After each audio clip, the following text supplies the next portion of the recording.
Welcome to Speak Sex. I am your host, Eurydice. I am Greek from the island of Lesbos.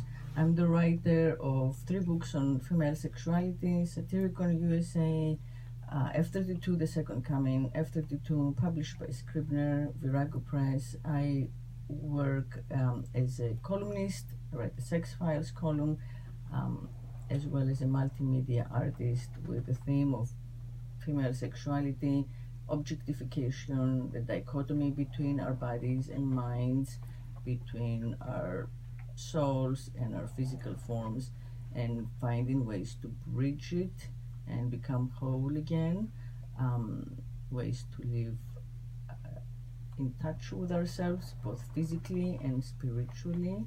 And I believe that the first step is always speaking about it. We can't smash the patriarchy without speaking about sex. So thank you for listening. Thank you for trusting me as your sex whisperer. Today's guest will talk specifically on this topic with me. His name is Tyrone Smith. He's from San Bernardino. He's here actually for the music festival we have. And he's a rapper and music producer. But today he's here as a private citizen to discuss his thoughts and political thoughts, as well as personal thoughts, as a man of color who was raised in a religious community and has tried to find his identity through and out of it. So welcome to the program. Thank you. I appreciate it. Thanks for having me. So when we met, we were talking about this briefly, the way that Christianity is such a cultural stranglehold on the community, and yet it is the colonizer's religion, but it's been embraced so fully that there is kind of like no way out of it. There's very little discussion even about how to get away from like the spiritual control, right? Correct. I mean, Christianity is so ingrained into the spiritual and mental makeup of people of color, that goes back, to slavery. So it's interesting to me because I think the worst thing to happen to people of color besides slavery itself is Christianity, because of its imperialistic and colonizing effects it's had on the brain and the restrictions it's had on the body itself. So, there's this interesting quote from, I grew up in San Bernardino, but I didn't really go to college. So when I had friends that went, they would bring back some books that I would sift through and things like that. So there was this one author in particular, her name was R.G. Lord. She was like this. Oh yeah, she's a great poet. Yeah, she's a poet, Black queer feminist. And yeah, and she wrote this book of essays. I forget the name of it. I think it's called Sister Outsider. And there's an essay that's titled "The Master's Tools Will Not Dismantle the Master's House."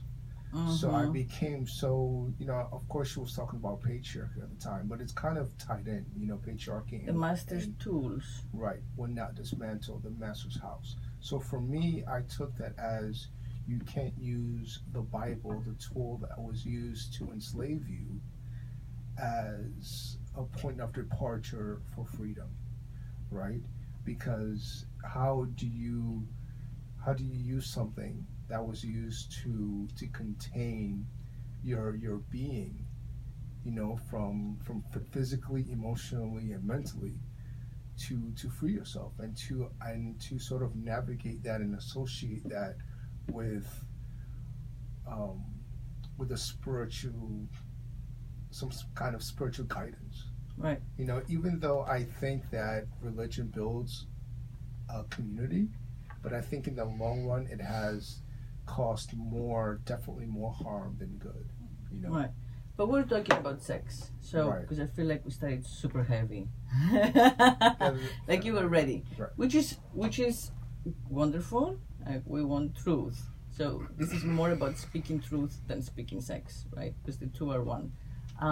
But let's just sexualize it for a second. Sure. So what we're saying is that Christian morality, right, that comes with the faith, is a form of social censorship on the body of color, right? It's repressive. Right. And it's, to a certain extent, well, not to a certain extent, it's very puritanical. Right. You know, in indigenous cultures, for example, and in ancient Africa, pre-colonial Africa, before the missionaries came, there was tribes that had, you know, two-spirit people, which we now label them as transsexual. You know, that they had homosexuality and bisexuality, and those people within the tribe, within that community, were seen as medicinal people who had special positions. Yeah. And they were really honored, revered, and respected. Mm-hmm. You know, because they True. brought something different to the community, which they thought was connected to some higher power. You know, they were, instead of being ostracized, instead of being shunned away from society, they were criminalized. You know, their sexual body was and that's honored, not just honored. Right. You know? I think it's in almost all. I can't generalize, but I think that it's almost all pre-Judeo-Christian religious practices had that. You know, so like in India, even to this day, within the Hindu religion, the hijras, who are transsexuals, but they're kind of like religious transsexuals, are good luck, you know, so if you touch them, that brings you luck. There are a lot of the sadhus who are ascetic and they are definitely asexual, but, you know, the worship of the Shiva Lingam, which is the Shiva's penis, is associated with like the naked penis of the sadhu. Right. So in ritual time. So, and the same thing in ancient Greek religion, where again, you know, homosexuality, bisexuality was a rite of passage, basically, you know, more or less for everyone or for most people, and heteronormative sexuality was clearly associated with, you know, reproduction of the species, and it was very important, extremely honored, but within that there wasn't like that binary dichotomy of one or the other, and it's also interesting. Well, they didn't have any labels. They didn't have. Right, they didn't have those specific. Yeah. Right, you know, people just existed within their realm of being. Right. You know. You didn't have to make a choice at like age 4. Right. Yeah, and even today, and again, I want to ask you a little more about your personal journey, but even today in the news, there was, I think Frank Bruni in the New York Times had an article today, actually, about, gay priests and how he's afraid that if it comes out that there are so many priests, especially in positions of power in the Vatican, who are gay, and that the majority of the authority figures in the Catholic Church in the Vatican are gay-oriented, whether they're practicing or not. That's, I guess, something that they're not going to discuss in public, but that his worry is that there will be a gay backlash from like the faithful, because they don't want, you know, gay priests in the church. And it just, it seems to me, you know, so complex they've complicated the simplest kind of gift of the gods. You know, our bodies give us pleasure. They have complicated that so enormously. That's awful. It's that totally awful. Their priests cannot marry. Right. So that's how it begins. And the reason that the priests were not allowed to marry is specifically so that their children could not inherit church property. So when the faithful donated property in their wills, or when the faithful gave their 10% or whatever, however much they gave to the church, there was no one to inherit it from the priests. Yeah, it's about That's economics. all. Yeah. It's about money, right, and property and land. It's not about celibacy. Right.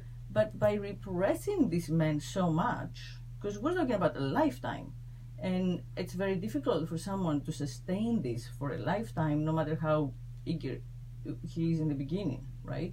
Then all kinds of self-hatred develops naturally, because sex is sin, sex sends you to hell. So even when you masturbate, you have to like then self-flagellate, or you have to go on your knees and say it's like 10 rosaries, yes, you know? Yeah. 10 Our Fathers and go back and 15 forth. Hail Marys, right? Right. And so then you project all that self-hatred and onto sex. Until sex, and then in general. And then onto your congregation. Right. But also becomes like an instantly addictive behavior. Because that's what addiction is. You know, you do something, you hate yourself for doing it. So the moment you don't accept it, it becomes like your evil twin, and then you do it again, you know, and then we find ourselves it's this a bit moment. masochistic, isn't it?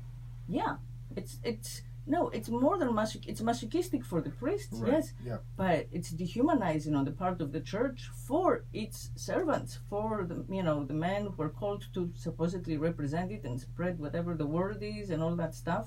It's I think it's brutal, and the expectation of it, in proof of some faith, and it does perpetuate the demonization of sex of all kinds, unless it's like in the dark with a wife, she conceives, never again. Any other correct. Right. Yeah. And I mean, what's even stranger to me is that people just sweep that under the rug. No one wants to dive into it and dissect, the whole principles of the church in terms of like how it relates to sex and the self. It seems like people are afraid, that they have such they've been brainwashed and controlled by this government, that it's taking a hold. I mean, people have sacrificed their children and looked the other way when they've been come into contact with the fact that their children have been sexually abused by priests, just because they want to stay in good faith with the church. You know what I mean? So the whole thing is just bizarre. Because the church is in charge of the afterlife. So like mathematically, correct. Once you actually believe that your own afterlife, like past the physical stage, once you believe there is a soul and you believe there is something after death, once you give all that to the church, to the faith, then you're like, well, whatever happens here, I can control better than the alternative, which is an eternity, in whatever punishment. So that narrative also is very, controlling. It's like a mass mind control, a mass mind fuck. Even in the small town that I grew up in, it's very conservative. What community did you grow up in? San Bernardino. Right. Oh, okay. That's small. Yeah, in California. And you'll see billboards saying, "Get right with God. Jesus saves. Avoid God's fury." So that constant bombardment in your mind is like, oh, fuck. And how many churches were around your house? There were, I would say, in my immediate surrounding, about 4. There were Protestants, one Catholic, some Baptist. There were some Seventh-day Adventist. So, some of them were a lot stricter than others, but the community as a whole was pretty much very white, Republican, conservative, almost right wing. So people, how did you feel that your family being religious affected you sexually from the beginning? Well, I think that, people of color in general try to assimilate to the dominant culture. My family operated in the same way. They kind of just wanted to be the good black people, and wanted to make sure that they didn't stand out in any negative way, So, and I think that the church gave them that behavior model. That behavior model and that fear, Mm. you know, that you have to follow us and follow our way, or else you're going to be shunned. Did you all worship in a black church, or it was a? It was pretty diverse. There was San Bernardino is mostly a white. Right, you just said that. Yeah. Very white. So there wasn't like all black communities. So yeah, and. So how did that affect you sexually again? I mean, yeah. I mean it.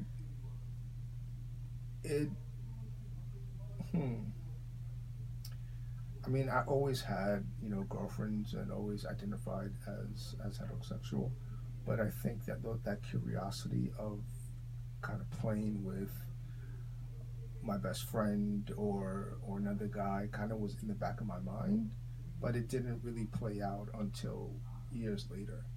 And being a musician and being around artists, you kind of felt that there was energy there between me and a fellow friend, you know, but we never acted on it because we didn't, you know, in such small towns, you know, rumors and news spread like wildfire, you know, so there was always that fear of someone finding out, at least, and it's very unspoken too, you know, you have, you know, these communications with other people through eyes and through body and through heat, but it's never spoken.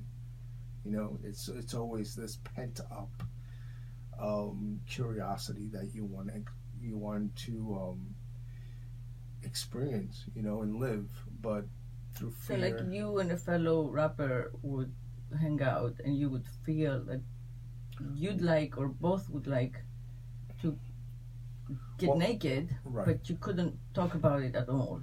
Well, one of the most interesting things that happened was on a trip to Jamaica. I was working, helping this really popular reggae artist with a new album. He had asked me to come, and he flew me in, and his studio was in the basement. And it was pretty nice, you know, very spacious. And I come in, you know, his wife greets me, opens the door, you know, everything's fine. I go downstairs, we start talking. She goes back. She stays upstairs because it was lunchtime and she's making us lunch. So I sit down and we start talking, but he comes close, really close to me. Like our legs were touching, and he was pretty much staring into my eyes, and I was like uncomfortable yet excited at the same time because I didn't know what was going on. So it was that kind of intimate closeness that you can feel someone's breath on your face, you know, while they spoke, and I felt the energy, you know, I felt that tension, that sexual tension. I was like, holy fuck, what's going to happen? What's going on right now? And then next thing you know, we hear footsteps coming down the stairs, and and then he just like gets up and sits on the other side of the room. And I'm like, you guys get hard? Well, I did. Oh, you couldn't tell? Okay. Yeah, I did. I mean, I got rock hard. My dick was like throbbing, you know. But then, you know, his wife came, and by the time that she reached the final steps downstairs, he was on the other side. And mind you, I mean, he could have sat anywhere. We were on a couch. He could have sat on the other side of the couch. He could have sat on the producer's chair. But he decided, and then for a long time after that, I would think, what if his wife never came down? What would have happened? Exactly. You know, what if she hadn't been there? So you've always wondered. I always wondered. And there has never been any word that he's known as straight. He presents as straight completely. Correct. And there hasn't been any kind of, I don't live in Jamaica, so I wouldn't know what's going on in the neighborhood. But from my vantage point, there hasn't been any wording of him being like bisexual or actually there aren't that many. I don't think, I'm not aware of many or anything like that. Right. Yeah. That it's uncommon for Rasta to identify as gay. I can't. Oh, definitely. Right. Yeah, because part of their religion itself is actually the kind of like masculine, Right. sexual, homophobic, masculine, fertile energy, where like they are ready to go with any girl. Pretty much. Yeah. Pretty much, yeah. So that's the sexuality, I think, that is part of that culture. And again, it's a combination of fertility based and social fear, because one doesn't have to exclude the other. And it's so funny, but they're not Christian, so just for the record. No, right. Their Rastafarianness comes out of I believe Ethiopia. Haile Selassie. Right, Haile Selassie. Right. The Lion of Judah. The Lion of Judah. I have a friend who I just spoke to recently on the phone who lives in Brooklyn. And she was dating a guy from Jamaica. And she's from Trinidad. And he proposed to her, can we have a threesome with another girl? And then she said, sure, but can you make me happy, and let's be fair, would you have a threesome with another guy? So she was telling me that he grew up in a very strict house in Jamaica, but he always had this curiosity to be with another man, but it was so imposed on him, this fear, this inability to explore and be with other dudes, that he kind of locked himself in to just like, I just want to be with women, even though she said she can tell that he really wants to be with another man,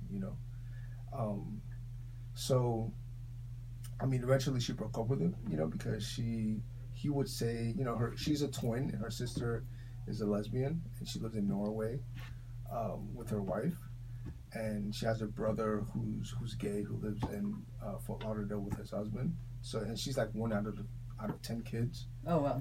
So, for her, it was more not just political, but more in immediate, because it affected her, the way that she sees sexuality. So she's no longer with him, but she said that the restraint that the church and the family puts on people sexually is so evident in him. It was so evident in him. Right. And I don't really think it's the family. I mean, from my point of view, from all, countless stories and interviews and experiences, I don't think, let's not blame the mom and dad. I mean, unless they are abusive, that's separate. But they, they're innocent. Like on the individual level, we're all innocent. Because, as we were saying in the beginning, it's a learned behavior almost. Right, the culture, the church, the propaganda, the schooling, the law, they're all, focused and geared in that direction of like repressing, sexual repression of all deviancy, all non-procreative, exuberance. So, needlessly. So I think that it's really not, it's better not to blame our parents or our uncles or whoever, so long as they were not abusive. And understand that overall what we need to do is to retrain our thought processes, to find consciousness. And in order to find consciousness, we have to slow down, to slow our responses, to take a moment and think before we react, sexually as well as in every other way, to find to open up space, like meditative space, around our feelings that are so strong, and around our immediate, what we call instincts, but they're not really instincts. They're just correct. Thoughtless responses based on learned, cues. So if we can slow everything down to earn consciousness, then I think we will respond more lucidly to sexual as well as in general other social offers, cues, instead of feeling self-defensive. No, I correct that, but I think there also has to be a willingness, a desire to examine yourself and where your programming comes from. and to learn your history Yes. of your culture, where you come from, and how does that differ from where you are right now, and where you were put. As people were displaced from not just their location, during slavery, but also displaced from their culture. Completely. So completely. So how does it's a total break? Right, exactly. So we have to take it upon ourselves to learn. Okay, I believe sex is like this because of what I'm taught now. But why did I learn that, and how did I learn that? And can I go back to that place where sex was viewed as just something that was part of life because of pleasure, because whether you want to procreate or because you just want to just have all these different experiences, exactly. And not just these like patriarchal boxes, exactly. Which is what Christianity is. I mean, the reason why, I think the foundation of patriarchy is religion, labeling God as a male, having these gender roles where women have to serve the man, because you're serving God, who's a man, so it all ties in together, but you have to be willing to stop and say, okay, is this how fucked up is this, and where through my lineage, where in my ancestral lineage, how did they view sex and spirituality and women, because in a lot of ancient traditions it was very matriarchal. The mother nature worship, that's right. Like the whole, all animistic traditions are mother based with a capital M, because what keeps you alive is nature. So what you worship is the cycles of nature, how the crops are come up, and you get to harvest and you get to survive. You worship fire, the basic things that you got in front of you that keep you from dying. Correct. No, I agree with you. I mean, I don't think that patriarchy is only religion. I think that it predated religion, and again, for those listening who are Christian, I personally believe in Christ. I love Christ. I don't think it's about Christ. It's about how that system that we call patriarchy, you cannot find other words for it if you don't like it. Whatever you want to call it, you can come up with any name. I mean, but that system can take over any story, any narrative, and turn it around and make it its own, right? It can co-opt, whether it's a rebel like Christ was, or I had someone here who was a Gnostic bishop, the same thing. It can co-opt any movement. It can co-opt rap. Look at what's happening now in your field. It's constantly co-opted by capitalism for its own ends. Correct. Right. So as individuals, our only choice, as you said, is to think, to take time and revisit and find out what we really think for ourselves. And we can go back the way to how things were, but we can recreate our own truths, right, and stand by them. Exactly. Like for example, Christ, for me, this is black queer dude, right? So once I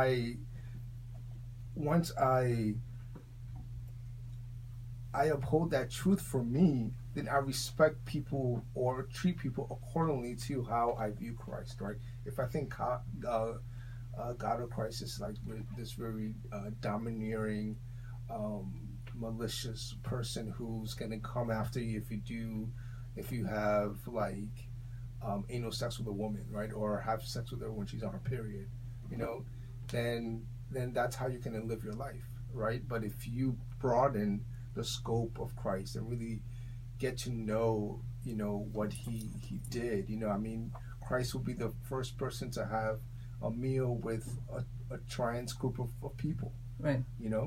So I mean, once you're aware of that, then that's how you move forward through life, you know, through whether it's sex, whether it's how you treat people, how you, in your relationships.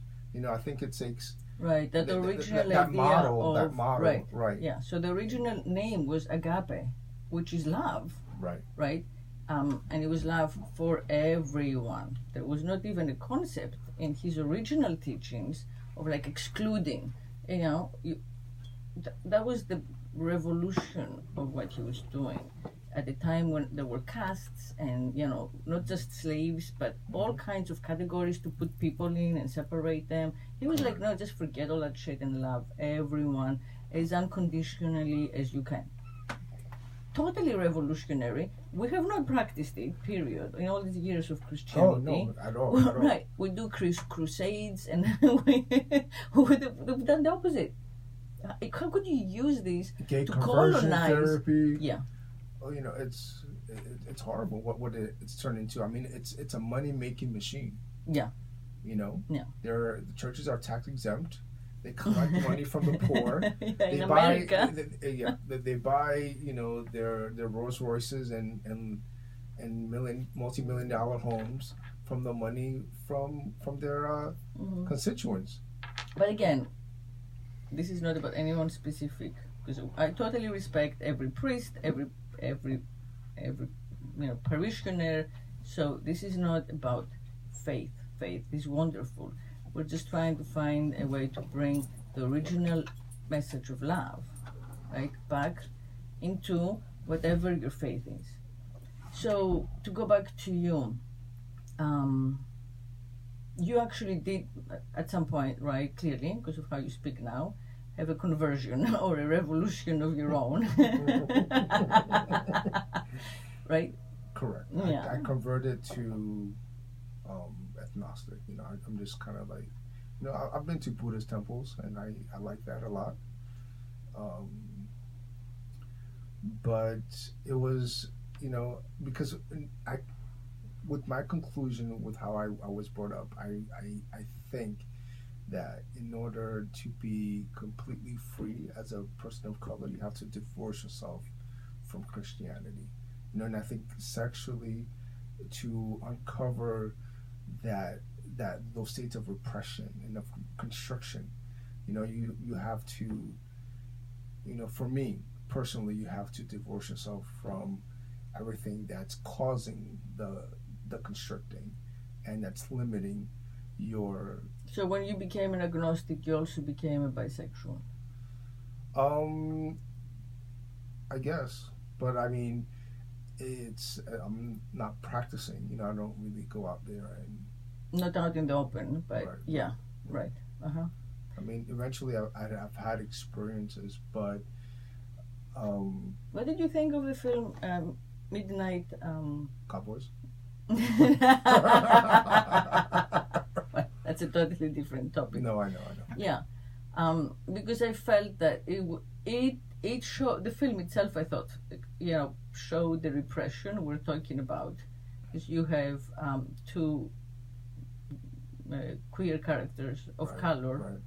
Well, more than two, but let's say there is a love story lurking underneath all that, you know, all the drama and the melodrama, but we never really visually see them go at it at all. Which is why I didn't like the movie, because I'm not sure if you saw this movie called 17. No. It's a European film. I think it was a French filmmaker. I'm not sure, but it's an excellent movie about these high school teenagers who are very very hetero-identified, but their relationship took on a different form throughout. But anyway, back to Midnight. I didn't like it because American cinema has such a hard time pushing that envelope of showing gay relationships on film. You know, and in order to make it mainstream or to cross over, you have to scale it back a little bit. So when they were on the beach, right, at night, and the light-skinned dude was jerking off his friend, right? And they were. Is that what they were doing? I think so, because I didn't know. I did not know. He jerked him off, and then he wiped his hand on the sand. I did not know that. After he came, right? I had no idea. But this is the first I hear of it, and I've seen it twice. But what pissed me off is that the camera was shooting from behind. Yeah, that's why I didn't know. I Yeah. mean, I'm a girl and I'm white, so like I have no access to that world. They have to show me everything. I need to know literally what's happening. Right, right. Because they I didn't didn't show. I see mean, it. I'm not sure if they kissed or what was going on, but We have no idea. we have no idea And it's because so dark. and it's so dark because it was nighttime. Well, yeah, At but how this minute. convenient. Exactly, exactly. Yeah. Mhm. But that's what pissed me off because throughout the whole, you know, The whole film is leading to this. it's leading to this, and then it's like, And okay, the and then first time, because you I leave the saw it. film, you leave the theater with fucking blue balls. See, I love this because I didn't get that either. But yeah, I mean, the first time I saw it, it was like the opening night here, so it was long before it became successful. Okay. And I felt the same way. I felt, wait a minute, like the main topic is hardly touched on, and a lot of the characters are still kept in like cliche Hollywood, types, prototypes, archetypes. But the second time I saw it with friends, either it had just won the Oscar or it was about to, it was right before the Oscars. I saw it with a group of friends. So everyone knew what it was about. It was finally a film about black men of color who are gay, which we've never really explored enough. So everyone went with that expectation. And then at the end of it, everyone looked at each other and said, wait, where was the gay part? Because even in prison, we don't see, like, how come when he gets all beefed up in prison, he doesn't have any sex with anyone? It just, again, the sex was left completely out of his story. That's all about sex. Exactly. It's horrible. That's my biggest issue with American cinema. It's not willing to go there. It goes there when it's about violence. Of course. They will not Of stop course. themselves at anything. We have to see every They will entrail, prefer every to bloody shoot a whole vein. bunch of people than have someone have innocent sex. Have like a shot of like the naked nipples or the vagina, or forget the penis. The Correct, penis correct. is like the ultimate taboo. Correct, the erect penis. And even at the is end the of the ultimate film, taboo. even at the end of the film, when he goes back to the guys working at the diner, and they have this like this reconnection, and then they're at the dude's apartment, and then the film ends. You're like, what the fuck happened? Yeah, I know. Are they gonna Exactly. fuck? Are they gonna We never know. stay together? It's so, I don't know. They're gonna hold hands forever. Yeah.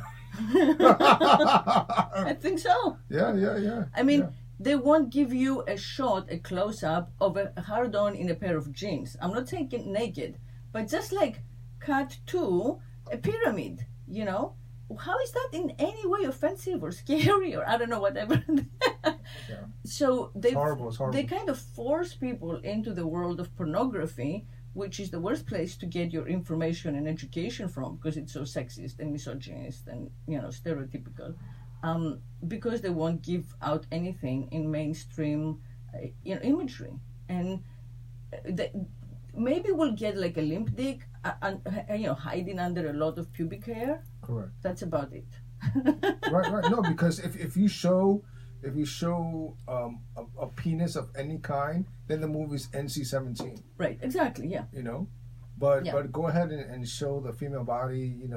But I mean, without penetration, just to show a man naked, erect, I personally have no clue why that is an issue. It actually, it's a shortcut. In a very quick shot, you don't have to stare.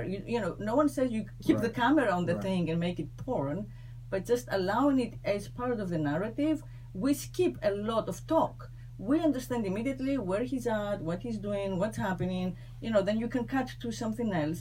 The body has its own language, and if the film allows the body inside, right, we'll get in the story faster. But I think it's still a lot of it is still under the control of like Mr. Disney and romance, and so part of that whole romantic idea is that the guy is sexless. He worships the sexless female. And everybody's in like fancy clothing, all covered up. Yeah, all covered up, going to like the imaginary ball. Yeah, it's all done in code, and we gotta break that code. We really have to make a conscious effort, to once, break out of shame by changing our codes and our words. Yeah. I mean, one of the greatest films I've seen in a while, well, in this decade, was speaking of shame, was a film called Shame, by the same director who did, I forget his name, who did 12 Years a Slave. Yeah. And this film was with Michael Fassbender. Yeah. He was the protagonist, and he had sex addiction, right? Which is, something real. So he would just leave his job. He'll be at the computer, and he'll be, so hard that he'll just have to go and get an escort, or just find sex somewhere. He had to, if a guy propositioned him, he'll get a blowjob from a dude anywhere, and then there was this weird dynamic relationship with him and his sister that was, you could feel that it was a bit sexual, incestuous, but it didn't really delve into it, but you felt like through their chemistry and their body language that something was there that was unresolved from their youth. So it was a very, very poignant film for me. But for some reason, America doesn't really make those kinds of films because I think they feel like the audience isn't ready for it. But even that film, and I don't want to, I don't want to be playing devil's advocate too much, but even that film, you see, it presents that rampant sexuality as the disease. Correct. And I agree there. Yeah, and I think that, of course, there is sex addiction, and people who feel that they have this problem have to go to SAAA. They have to go to meetings that are the exact same meetings as alcoholics. For the audience out there, Sex Addicts Anonymous, and it helps a lot. But the only reason that sex might even become an addiction is because we demonize it. So we, it's the self-hatred for giving into sex, and then you self-medicate that hatred. You stop hating yourself by doing it again. And then after you do it again, you hate yourself. So it's that horrible cycle that begins from considering, giving in to sexual impulse negative, a sin, a sign of lack of control, a sign of weakness. So, sex doesn't have to be a sign of weakness. It's actually, normal, right, and natural, and exactly, and it is a source of power, the celebration of life. So finding that new way of seeing it helps you get out from that nasty cycle that brings everything down. The whole sexual experience of someone just gets thrown down into the dark pits of your consciousness and your existence, and it's hard to bring it back up. And the only way, really, in treatment is to stay completely monogamous and to stay completely honest. So you go right back, to what we've been taught, because there is no other way out. Right. Sadly. Right. And then there has to be a relearning of sex education, right? Because even in school, when in high school or in middle school, when they give you sex ed, it's about the sperm going into the vagina. Right. It's not about how to talk about it. And that's not about how to talk about it. It's not about how to do it, how to take precautions, how to be fully involved. Yeah. And they don't even, and forget about talking about the curiosities that people may have to experience sex with people who look like them, with the same gender. It's very it's very well. It's also always secret. That's partly why we're here today, and I think we've reached more or less the end of our hour. But that's exactly why we're here today, because the first thing is to bring it to the light and not keep it secret, right? Because if you go and have sex in secret, because it's bad, then you immediately enter that cycle that we're talking about. But that secrecy leads to so much damage, because even if you look at Jamaica, there's such high level of HIV because married men are having sex with other men, because they're not allowed to be their full selves, right? And I remember, it happens in these. I didn't know that. Yeah, because these men on the DL go out there, have unprotected sex. They don't think anything of it. They go back home, have sex unprotectedly with their wives, have unprotected sex with their wives, and that's how it spreads. You know? I mean, it's a whole epidemic. Wow. I didn't realize that. Yeah, it's true. Oh, very sad. Okay, well, this has been a loaded, super intense. It was very heavy. Right? Yeah. It was good. Yeah. Thanks for coming, Tyrone. I think everybody needs a snack. Thank you for listening. And thank you for trusting me as your sex whisperer. I am grateful to have you as part of our team and tribe.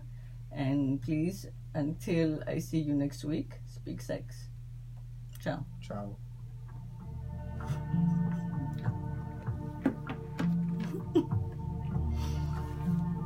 All right. What's up? Wowzy.